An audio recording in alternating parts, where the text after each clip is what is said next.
la première foire internationale des entrepreneurs congolais et belges a vécu à Kinshasa et à Lubumbashi. Oui, après Kinshasa, Lubumbashi a accueilli ce grand rendez-vous entre Belges et Congolais. L'organisatrice Michel Mbidi est avec nous. Esther Mbidi, la femme du roi. Et la femme du roi, chez nous, c'est la reine. C'est la reine. C'était laborieux.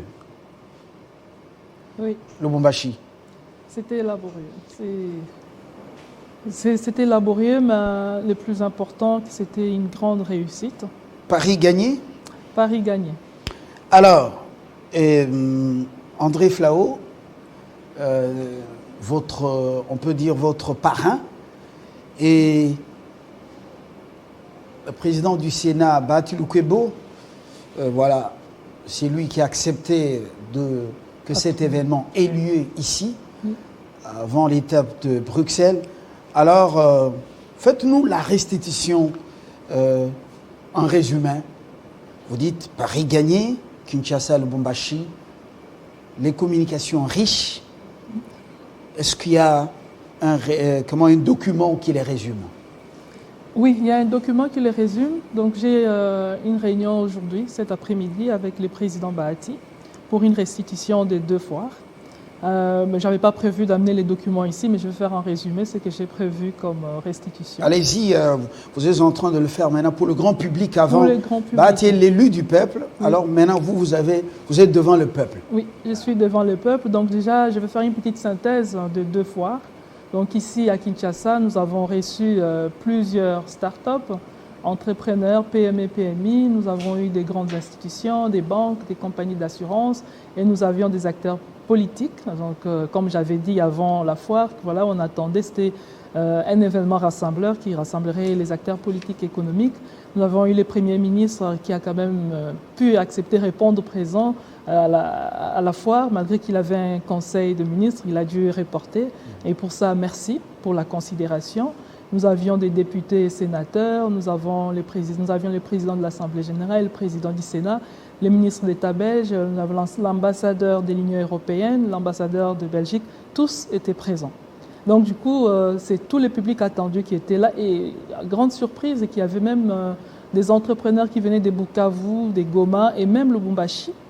Pour ceux qui n'étaient pas bien informés, qui n'étaient pas au courant de l'édition Lubumbashi, nous avions des entrepreneurs qui venaient du Kasaï, Belgique, France, Canada, États-Unis. Donc c'était une très grande réussite.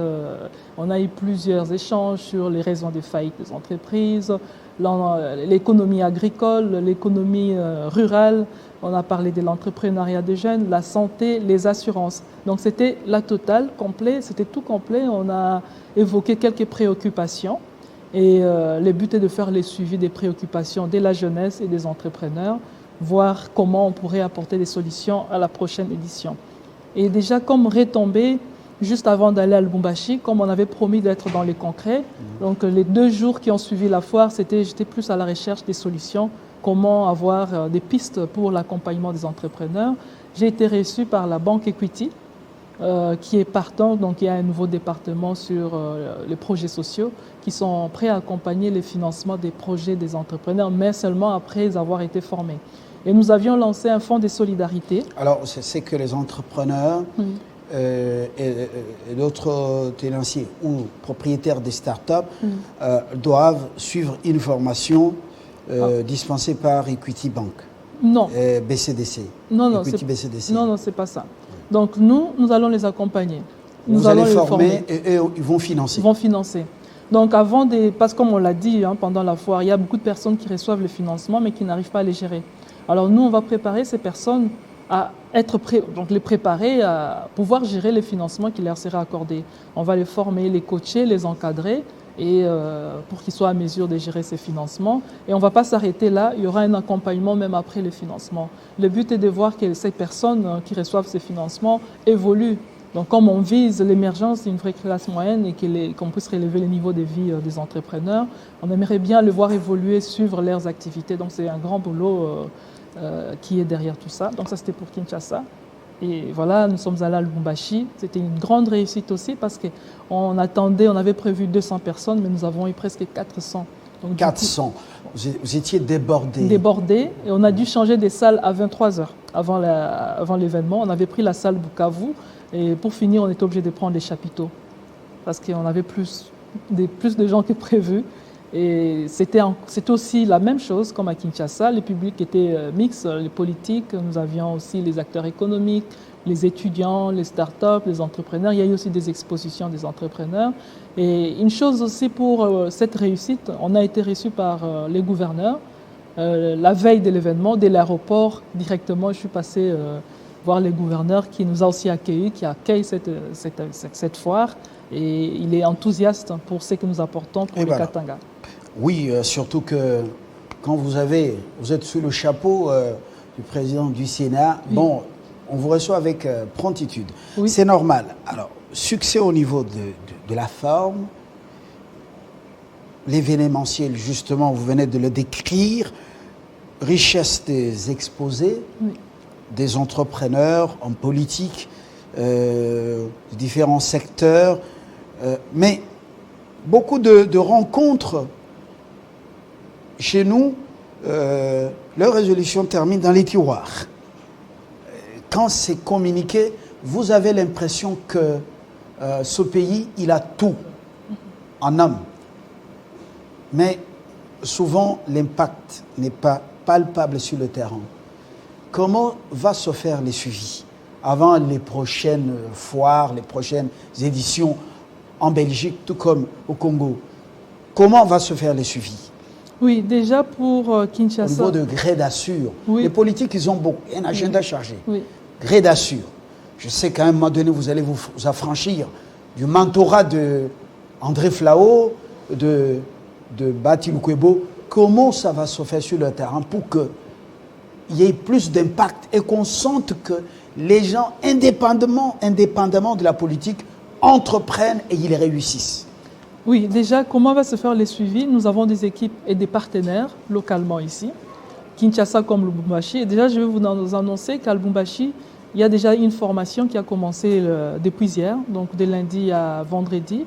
On forme 110 entrepreneurs. 110 entrepreneurs? Oui, formation gratuite. Donc, ici à Kinshasa? Non, c'est à Lubumbashi. Parce que Kinshasa, on n'avait pas les temps, donc c'est à Lubumbashi qu'on a eu directement la possibilité d'organiser les formations. On va faire la même chose aussi ici. Donc il y a 110 entrepreneurs qui sont encadrés par des coachs, donc en partenariat avec Kinstart Academy. Il y a le coach Soladine qui nous a rejoints. Comme lui, il est fort dans les coachings des jeunes entrepreneurs. Oui. Nous avons aussi Paul-Martin Moutanda et d'autres entrepreneurs qui sont en train de former actuellement 110 entrepreneurs. Et ça, c'est déjà un impact direct. Donc, ce sont des formations très riches. Et pour la partie organisationnelle, c'est vrai qu'on aura un comité de suivi tous les 3 mois avec les Sénats. Tous les 3 mois? Tous les 3 mois. L'ambassade de Belgique, nous avons la chargée économique et commerciale Laurence Eiblom qui remplace Jérôme Roux. Nous aurons les suivis avec elle aussi. Et il y a l'ambassade de l'Union européenne donc, qui ont déclaré officiellement qu'ils accompagnent aussi l'initiative. Et au niveau de la Belgique, il y a le ministre d'État qui est le parrain là-bas. Donc à mon retour, il m'attend aussi pour qu'on puisse faire le point et voir qu'est-ce qu'on peut directement lancer, mettre en place pour l'accompagnement. Donc du côté opérationnel, il y a des gens, des équipes à Lubumbashi comme à Kinshasa qui s'en occupent et ça ne peut que réussir avec tout ça. Au-delà justement de l'aspect entrepreneurial, il y a ce qu'on appelle volonté politique entre les parlements de 2 pays, belges et congolais, de pouvoir renouer. Parce que Bruxelles est restée très critique envers le régime de Félix Tshisekedi. Beaucoup de leçons, justement, à donner. Et puis, les milieux francophones, on les appelle les Wallons, ce sont eux qui sont très, très critiques envers le régime de Kinshasa. Vous qui êtes en Belgique, est-ce que vous sentez la ferme volonté de revenir pour aider le Congo, faire les affaires ensemble, ou c'est juste une volonté trompe-l'œil? Moi, je sens la ferme volonté et je suis très optimiste parce que déjà, quand je suis venue, j'étais accompagnée, nous avions des parlementaires belges. Donc c'était une mission économique en même temps qui était associée, qui complétait la mission parlementaire. Et je suis convaincue qu'il y a une ferme volonté, voilà, je ne vais pas dire renouer parce qu'il n'y avait pas rupture de relations. Oui, mais c'était froid, il faut le dire. Oui. C'était froid. C'était froid pendant un moment, donc il y avait un refroidissement, mais je pense que c'était lié peut-être à d'autres, comment je vais dire, facteurs que moi je ne saurais pas. Oui, mais je ne vais pas vous entraîner oui, je ne saurais pas décrire. Oui, oui. Donc ça, malheureusement, je ne saurais pas trop. En tant qu'observatrice, oui. Ce que vous lisez, cette volonté dans le chef des Belges de pouvoir rentrer à Kinshasa parce qu'on ne les sent pas. Je le vois, je vois qu'il y a cette volonté de rentrer à Kinshasa, de soutenir la vision du chef de l'État aussi, parce qu'on était reçus par les chefs de l'État, ça j'ai oublié de le dire, pour vraiment montrer que c'est la volonté de renouer, si je dois appeler ça renouer, de renforcer, moi je dois plus parler de renforcer, je ne veux pas parler de renouer, donc de renforcer la collaboration belgo-congolaise. Donc il y a toute la délégation qui était là et les chefs de l'État nous a reçus. Donc nous étions, le lendemain de la foire, nous avons été reçus par le président, le chef de l'État Antoine Félix, que je remercie aussi, parce qu'il a montré aussi sa volonté d'accompagner cette initiative. Donc vu son agenda chargé, il revenait d'un voyage, mais il a pu trouver le temps pour nous recevoir, ça je le remercie. Et c'était grâce aussi au président du Sénat qui a pu organiser toutes ces rencontres. Je sens la vraie volonté de collaborer, de renforcer cette relation, comment je vais dire, la collaboration belgo-congolaise. Comme le ministre d'État belge n'aime pas trop parler de collaboration, on parle plus de partenariat. Partenariat, oui. Partenariat. Ça, je crois qu'il a raison. Oui. Bahati Lukwebo, un peu plus proche des Belges, veut dissiper ces nuages dans le ciel entre Kinshasa et Bruxelles. La prochaine étape, à part la première édition, on sent que c'est un mentorat qui s'inscrit dans le durable ou c'est juste pour cette première édition? C'est dans le durable. Et la prochaine étape? La prochaine étape, là, ici, nous sommes venus, on a eu les 2 éditions en RDC. La prochaine étape, c'est en Belgique. Le 26 février, on organise la même foire internationale, mais ça sera en Belgique cette fois-ci. Et on attend aussi en retour les acteurs économiques belges et politiques aussi qui pourront venir en Belgique pour cette foire internationale des entrepreneurs. Et déjà même, quand nous avons rencontré les chefs de l'État, le président Félix Antoine Tshisekedi, il nous a, voilà, parce qu'il m'a demandé c'était quoi ma vision par rapport à tout ça. Moi, je lui ai dit que j'aimerais bien que la RDC soit la référence pour l'entrepreneuriat. Et on aimerait bien qu'à la prochaine édition, qu'on puisse inviter tous les pays frontaliers à la RDC et pourquoi pas plus loin, donc les autres pays d'Afrique aussi, à venir ici rencontrer les entrepreneurs de la RDC. Et il a soutenu cette initiative et je crois vivement que voilà, on va y arriver. Et surtout que dans les comités de travail, il y a son directeur de cabinet qui fera partie aussi du comité de suivi. Donc pour ça, je pense qu'on ne peut qu'espérer la réussite de cette initiative. Et moi, je suis ambassadrice. Je dirais que je suis comme l'ambassadrice des entrepreneurs de la RDC. Je pourrais faire à chaque fois parvenir les préoccupations.